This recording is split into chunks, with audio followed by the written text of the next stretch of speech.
ഹരേ കൃഷ്ണ. ഇനി നമുക്ക് 62-ാമത്തെ ശ്ലോകം നോക്കാം. അത്രേമൗ ഗ്രാഹകാഭാവാന്ന ജരാമപി മുഞ്ചത കിഞ്ചിദാത്മസുഖേനേഹ പ്രസുപ്തിർമന്യതേനയോഃ. ഇനി നമുക്ക് അതിലെ പദങ്ങളുടെ അർത്ഥം നോക്കാം. അത്രേമൗ, ഇവിടെ അത്ര ഇമൗ എന്നിങ്ങനെ രണ്ട് വാക്കുകൾ ചേരുന്നതാണ് അത്രേമൗ. അത്ര എന്നാൽ ഇവിടെ എന്നർത്ഥം. ഇപ്പോൾ ഇവിടെ വൃന്ദാവനത്തിലെ കാര്യമാണ് പറഞ്ഞുകൊണ്ടിരിക്കുന്നത് അല്ലേ. അപ്പോൾ ഇവിടെ ഈ വൃന്ദാവനത്തിൽ എന്നർത്ഥം. ഇമൗ, ഇമൗ എന്നാൽ ഇവർ രണ്ടുപേരും, അതായത് ഭക്തിദേവിയുടെ പുത്രന്മാരായ ജ്ഞാനവും വൈരാഗ്യവും ഇപ്പോൾ ക്ഷീണിതരായി കിടക്കുന്ന ഇവർ രണ്ടുപേരും ഗ്രാഹകാഭാവാന്ന, ഇവിടെ ഗ്രാഹക അഭാവാത് ന, ഇങ്ങനെ മൂന്ന് വാക്കുകൾ ചേരുന്നതാണ് ഗ്രാഹകാഭാവാത്ന.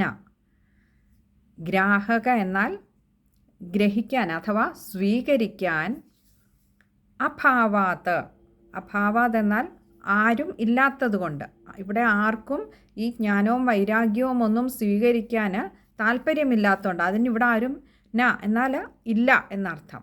അപ്പോൾ ഗ്രാഹകാഭാവാന്ന എന്ന് പറഞ്ഞാൽ ഇത് ഈ ജ്ഞാന വൈരാഗ്യങ്ങളെ ഗ്രഹിക്കാൻ ഇവിടെ ആരും ഇല്ലാത്തത് കൊണ്ട് ജരാമപി, ജരാം അപി, ഇങ്ങനെ രണ്ട് വാക്കുകൾ ചേരുന്നതാണ് ജരാമപി. ജരാമപി എന്ന് പറഞ്ഞാൽ ജരയെയും, മുഞ്ചതഹ, മുഞ്ചതഹ എന്നാൽ മോചിപ്പിക്കുക അല്ലെങ്കിൽ അതിനെ വിടുക. അപ്പോൾ ഇവിടെ ഈ വൃന്ദാവനത്തിൽ എത്തിയപ്പോൾ അതിനെ സ്വീകരിക്കാൻ ആരുമില്ലാത്തത് കൊണ്ട് ഇതിനെ മോചിപ്പിക്കുവാൻ അഥവാ ഈ ജരയിൽ നിന്നും മോചനം നേടുവാൻ ജ്ഞാനവൈരാഗ്യങ്ങൾക്ക് ആയില്ല എന്നർത്ഥം. പിന്നെയോ കിഞ്ചിത് ആത്മസുഖേനേഹ, കിഞ്ചിത് ആത്മസുഖേന ഇഹ, ഇങ്ങനെ മൂന്ന് വാക്കുകൾ ചേരുന്നതാണ് കിഞ്ചിത് ആത്മസുഖേനേഹ. കിഞ്ചിത് എന്നാൽ ഒരല്പം, കുറച്ച് മാത്രം, ആത്മസുഖേന ആത്മസുഖം ലഭിച്ചതുകൊണ്ട്, ഇഹ, ഇഹ എന്നാൽ ഇവിടെ, പ്രസുപ്തിർമന്യതേനയോഃ, പ്രസുപ്തിഃ മന്യതേ അനയോഃ, ഇങ്ങനെ മൂന്ന് വാക്കുകൾ ചേരുന്നതാണ് പ്രസുപ്തിർമന്യതേനയോഃ. ഇവിടെ പ്രസുപ്തിഃ എന്നാൽ നമുക്കറിയാം, നമ്മൾ സുഷുപ്തി എന്നൊക്കെ പറയും പോലെ നല്ല ഉറക്കത്തിൽ, നല്ല നിദ്രയിൽ, സുഷുപ്തിയിലാണെന്ന് മന്യതേ, മന്യത എന്നാൽ കരുതുന്നു. അനയോഹോ, അനയോഹോ എന്നാൽ ഇവർക്ക് രണ്ടു പേർക്കും എന്നർത്ഥം, അതായത് ഈ പുത്രന്മാരായ ജ്ഞാനത്തിനും വൈരാഗ്യത്തിനും. അപ്പോൾ നാരദ മഹർഷി പറയുകയാണ് അമ്മയായ ഭക്തിദേവിയോട്, ഇപ്പോഴും യൗവനയുക്തയായിരിക്കുന്ന ഭക്തിദേവിയോട് പറയുകയാണ്, അല്ലയോ മാതേ ഭക്തിദേവി, അവിടുത്തെ ഈ രണ്ട് പുത്രന്മാർക്ക് ജ്ഞാനത്തിനും വൈരാഗ്യത്തിനും ഇവിടെ അതിനെ സ്വീകരിക്കാൻ, ഈ വൃന്ദാവനത്തിൽ എത്തിയപ്പോൾ അതിനെ സ്വീകരിക്കാൻ ആളില്ലാത്തത് കൊണ്ട്, അതിനെ ആർക്കും വേണ്ടാത്തത് കൊണ്ട് അതിന് തിരികെ ആ യൗവനത്തെ പ്രാപിക്കുവാൻ കഴിയുന്നില്ല. എന്നാൽ ഇവിടെ ഭക്തി ഉണ്ട്, പക്ഷെ ജ്ഞാനവും വൈരാഗ്യവും ആർക്കും വേണ്ട തന്നെ. അതുകൊണ്ട് പുത്രന്മാരിപ്പോഴും ആ ജരാവസ്ഥയിൽ തന്നെ നിലകൊള്ളുകയാണ്. എന്നിരുന്നാലും എത്തിച്ചേർന്നത് വൃന്ദാവനത്തിലായതുകൊണ്ട് തന്നെ ഭഗവാൻ തൻ്റെ അതിസുന്ദരമായ പല ലീലകളുമാടിയ മണ്ണിൽ എത്തിച്ചേർന്നത് കൊണ്ട് തന്നെ ഈ ജ്ഞാനത്തിനും വൈരാഗ്യത്തിനും അല്പം ആത്മസുഖം കിട്ടിയത് കൊണ്ടാവാം അവരിപ്പോൾ ഇങ്ങനെ നല്ല സുഷുപ്തിയിലാണ്ട് ഇരിക്കുന്നത്. ഇപ്പോഴും പറയുകയാണ്, വൃന്ദാവനത്തിലുള്ളവർക്ക് ഭക്തി ഉണ്ടോ എന്ന് ചോദിച്ചാൽ ഉണ്ട്. എന്നാൽ അതുകൊണ്ട് തന്നെ ഭക്തിദേവിക്കൊരു യുവത്വം കിട്ടിയിരിക്കുന്നു, ഒരു ചുറുചുറുക്ക് കിട്ടിയിരിക്കുന്നു. പക്ഷെ ഇവിടെ ആ ഭക്തിക്ക് അതീതമായി എന്താണ് ശരിയായ ജ്ഞാനമെന്നോ ആ ജ്ഞാനത്തിലൂടെ നേടേണ്ട വൈരാഗ്യമോ സിദ്ധിക്കുവാൻ അവർക്കാർക്കും താല്പര്യമില്ലാത്തതുകൊണ്ട് അല്ലയോ ഭക്തിദേവി അവിടുത്തെ ഈ പുത്രന്മാർക്ക് ആ ജര അല്ലെങ്കിൽ അതിനെ ആ ഒരു മന്ദതയുള്ള ആ ഒരു അവസ്ഥയിൽ നിന്നും അതിനൊരു മോചനം നേടാൻ കഴിയാതെ പോകുന്നു. പക്ഷേ എത്തിച്ചേർന്ന മണ്ണിൻ്റെ പുണ്യം കൊണ്ട് ഒരല്പമെങ്കിലും ആത്മസുഖം അവർക്ക് കിട്ടിയിട്ടുണ്ടാകണം. അതുകൊണ്ടാണ് അവർ ആ ഗാഠനിദ്രയിലേക്ക്, ആ സുഷുപ്തിയിലേക്ക് പോയിരിക്കുന്നത്. കാരണം ആ സുഷുപ്തി എന്നത് അതിൻ്റെ അനുഭവം അനന്തമാണ്. നമ്മളൊക്കെ ഈ ജാഗ്രതാവസ്ഥയിലും നമുക്കറിയാം 3 അവസ്ഥകളല്ലേ, ജാഗ്രത്, സ്വപ്നം, സുഷുപ്തി. ഈ 3 അവസ്ഥയിൽ ജാഗ്രതാവസ്ഥയിൽ നമുക്ക് അനുഭവിക്കാൻ കഴിയാത്ത ഒന്ന്, സ്വപ്നാവസ്ഥയിൽ നമുക്ക് അനുഭവിക്കാൻ കഴിയാത്ത ഒന്ന്, സുഷുപ്തിയുടെ തലത്തിലേക്ക് വരുമ്പോൾ നമുക്കൊക്കെ അനുഭവിക്കാൻ കഴിയുന്നത് അവിടെ ഈ ദേഹമോ ദേഹബോധമോ ഇല്ലാത്തത് കൊണ്ടാണ്.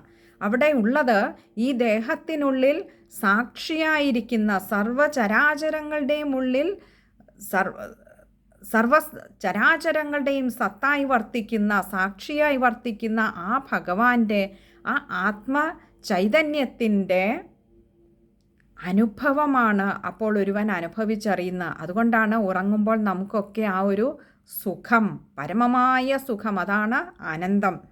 നമ്മൾ ബാക്കി എല്ലാ സുഖങ്ങളും നൈമിഷികമാണ്, നിമിഷ നേരത്തേക്ക് വന്നു പോകുന്നതാണ്. അത് സുഖവും ദുഃഖവും ഒക്കെ തന്നെയും അങ്ങനെയാണ്. കുറച്ച് കാലത്തേക്ക് മാത്രമേ നമ്മളോടൊപ്പം ഉണ്ടാവുകയുള്ളൂ, വീണ്ടും അത് മാറി മറിഞ്ഞു വരും. പക്ഷേ ഉറക്കത്തിലേക്ക് നമ്മൾ കടന്നു കഴിഞ്ഞാൽ അവിടെ സുഖദുഃഖങ്ങൾക്ക് സ്ഥാനമില്ലാത്ത ഒരു ഇടമാണ്. അതുകൊണ്ട് തന്നെ അവിടെ നമുക്കറിയാം, നമ്മൾ ഉണർന്നിരിക്കുമ്പോൾ ശരീരവും മനസ്സും ഉണർന്നു വർത്തിക്കുന്നു. മനസ്സ് തൻ്റെ ചുറ്റിനുമുള്ള സർവ്വതിനെയും ഇന്ദ്രിയങ്ങളിലൂടെ കാണുകയും കേൾക്കുകയും അനുഭവിച്ചറിയുകയും ചെയ്യുന്നത് കൊണ്ട് തന്നെ സുഖദുഃഖങ്ങളുടെ തലം അത് ശരീരത്തിലൂടെ അനുഭവിച്ചറിയുകയാണ് ചെയ്യുന്നത്. എന്നാൽ നമ്മൾ സ്വപ്നാവസ്ഥയിലേക്ക് കടക്കുമ്പോൾ അവിടെ ശരീരം നിശ്ചലമാണ്, നമ്മൾ ഉറക്കത്തിലാണ്, യാതൊരു കർമ്മവും നമ്മൾ ചെയ്യുന്നില്ല, കണ്ണുകൊണ്ട് കാണുന്നില്ല, കാതുകൾ കൊണ്ട് കേൾക്കുന്നില്ല, മൂക്കുകൊണ്ട് മണക്കുന്നില്ല, സ്പർശിച്ചറിയുന്നില്ല. എല്ലാ ഇന്ദ്രിയങ്ങളും അപ്പോൾ ഒരു നിഷ്ക്രിയാവസ്ഥയിലാണ്. പക്ഷെ എന്നിട്ടും ആ സ്വപ്നത്തിൽ മനസ്സ് ഉണർന്നിരിക്കുന്നത് കൊണ്ട് തന്നെ ഇതൊക്കെ നമ്മൾ കേൾക്കുന്നതായും കാണുന്നതായും അനുഭവിക്കുന്നതായും അറിയുകയും തന്മൂലമുള്ള സുഖദുഃഖങ്ങളിലൂടെ മനസ്സുകൊണ്ട് നമ്മൾ കടന്നു പോകുന്നുണ്ട്. നമ്മൾ ചിലപ്പോൾ ആരെങ്കിലും നമ്മളെ ഉപദ്രവിക്കാൻ വരുന്നു, അല്ലെങ്കിൽ നമ്മളെ അടിക്കുന്നു, ചിലപ്പോൾ നമ്മൾ ഏറ്റവും സന്തോഷകരമായ കാര്യങ്ങൾ കാണും, ചിലപ്പോൾ ഭഗവാന്റെ സ്വരൂപത്തെ തന്നെ നമുക്ക് കാണാൻ കഴിയും. ഇതൊക്കെ മനസ്സിൻ്റെ തലത്തിൽ ആ സുഖദുഃഖങ്ങളെ കുറച്ചു നേരത്തേക്ക് പ്രദാനം ചെയ്ത് വീണ്ടും അത് കടന്നു പോകും. അപ്പോൾ ശരീരം നിഷ്ക്രിയമാണെങ്കിലും മനസ്സുകൊണ്ട് സുഖദുഃഖങ്ങളെ അനുഭവിക്കുന്നുണ്ട് സ്വപ്നാവസ്ഥയിൽ. മറിച്ച് നമ്മൾ ഗാഠനിദ്രയിലേക്ക് കടന്നു കഴിഞ്ഞാൽ അവിടെ ശരീരവുമില്ല, മനസ്സുമില്ല, ഉണർന്നിരിക്കുന്ന ഉള്ളിലെ സാക്ഷിയായിരിക്കുന്ന ആ ഭഗവാൻ മാത്രമായതുകൊണ്ട് തന്നെ ആ ഉറക്കത്തിൽ നമ്മളൊക്കെ അനുഭവിച്ചറിയുന്ന സുഖം ആ പരമമായ ആ ചൈതന്യത്തിൻ്റേതാണ്, ആ മൂർത്തിഭാവമാണ് നമ്മളൊക്കെ അനുഭവിച്ചറിയുന്ന സുഖം. അതാണ് ആനന്ദം എന്ന് പറയുന്നത്. ഇവിടെയും തന്നെ മറ്റു തരത്തിൽ ആശ്രയിക്കാൻ ആരുമില്ലാതെ വന്നപ്പോൾ ഭക്തിദേവിയുടെ മക്കളായ ജ്ഞാനവൈരാഗ്യങ്ങൾക്ക് അവർ പിന്നെ തങ്ങളുടെ ഉള്ളിലേക്ക് ആ ആത്മ സുഖം ആ മണ്ണിലെത്തിയത് കൊണ്ട് തന്നെ, ഭഗവാന്റെ കുഞ്ഞിക്കാലടികൾ പതിഞ്ഞ് ആ മണ്ണിലെത്തിയത് കൊണ്ട് തന്നെ ആ ജ്ഞാനവൈരാഗ്യങ്ങളുടെ ഉള്ളിൽ ആ ആത്മസുഖം അനുഭവപ്പെടുന്നു. തന്നെയല്ല, അവരെ ഉണർത്താൻ ഈ നിദ്രയിൽ നിന്നും അവർക്കൊരു ഡിസ്റ്റർബൻസ് ആവത്തക്ക വിധത്തിൽ അവർ ഈ നിദ്രയിൽ അവരെ ശല്യപ്പെടുത്താൻ മറ്റാരും ഇല്ലാത്തത് കൊണ്ട് തന്നെ, ഈ ജ്ഞാനവൈരാഗ്യങ്ങളെ ആർക്കും വേണ്ടാത്തത് കൊണ്ട് തന്നെ അവരങ്ങനെ സുഖമായ ആ സുഷുപ്തിയിൽ ആണ്ടുപോവുകയാണ്. കാരണം ഇപ്പോൾ ആ മണ്ണിൻ്റെ ഗന്ധമെന്നോണം ആ ആത്മസുഖം അല്പമെങ്കിലും അവരുടെ ഉള്ളിൽ കടന്നിട്ടുണ്ടാവാം. അതുകൊണ്ട് തന്നെ അല്ലയോ മാതേ ഭക്തിദേവി, അവിടുത്തെ മക്കൾ, ഈ വൃദ്ധരൂപത്തിൽ കിടക്കുന്ന അവിടുത്തെ സന്തതികളായ ജ്ഞാനവൈരാഗ്യങ്ങൾ ആ ആത്മസുഖത്തിൽ ലയിച്ചിരിക്കുകയാവാം. അതുകൊണ്ടാണ് അവർ സുഷുപ്തിയിലേക്ക് ആണ്ടുപോയിരിക്കുന്നത് എന്ന് ഭക്തിദേവിയോട് ശ്രീ നാരദ മഹർഷി പറയുകയാണ്. ഇനി നമുക്ക് ആ ശ്ലോകം ഒന്നുകൂടി നോക്കാം. അത്രേമൗഗ്രാഹകാഭാവാന്ന ജരാമഭിമുഞ്ചത കിഞ്ചിദാത്മസുഖേനേഹ പ്രസുപ്തിർമന്യതേനയോഃ. ഇനിയും ആ ശ്ലോകം വായിക്കുമ്പോൾ ശ്രദ്ധിക്കേണ്ട കാര്യങ്ങൾ, ഇവിടെ ആദ്യത്തെ വരിയുടെ അവസാനവും രണ്ടാമത്തെ വരിയുടെ അവസാനവും രണ്ട് പാദങ്ങളിലും വിസർഗമുണ്ട്. മുഞ്ചതഃ പ്രസുപ്തിർമന്യതേനയോഹോ, അവിടെ രണ്ടിടത്തും ആ വിസർഗം എടുത്തു പറയാൻ ശ്രമിക്കുക. അതുപോലെ ഗ്രാഹകാഭാവാന്ന, അവിടെ ന കൂട്ടക്ഷരമായതുകൊണ്ട് തന്നെ കുറച്ചത് കട്ടിയിൽ പറയുക. അതുപോലെ ഗ്രാഹകാഭാവാന്ന, അഭാവാതാണ്, അതുകൊണ്ട് തന്നെ അകാരം കുറച്ചൊന്ന് എടുത്തു തന്നെ പറയുക. ഗ്രാഹകാഭാവാന്ന. അടുത്തതായിട്ട് രണ്ടാമത്തെ വരിയിൽ കിഞ്ചിദാത്മസുഖേനേഹ, അത് കഴിയുന്ന ചേർത്ത് പറയും. അതുപോലെ ദായിക്ക് കിഞ്ചിദാത്മസുഖേനേഹ, അകാരം നീട്ടിയെടുക്കുക. കിഞ്ചിദാത്മസുഖം, ആത്മസുഖമായതുകൊണ്ട്. പിന്നെ അടുത്തത് പ്രസുപ്തിർമന്യതേനയോഹോ, അവിടെ മാ കൂട്ടക്ഷരമാണ്. അതുപോലെ തേനയോഹോ, അവിടെ ഒരു എകാരം നീട്ടിയെടുക്കുക. പിന്നെ ഒരു വിസർഗമുള്ളത് കൊണ്ട് തന്നെ പകുതി ഒരു ഹകാരം കൊണ്ടുവന്ന് തന്നെ നിർത്തുക. അവിടെ പ്രസുപ്തിർമന്യതേനയോഹോ.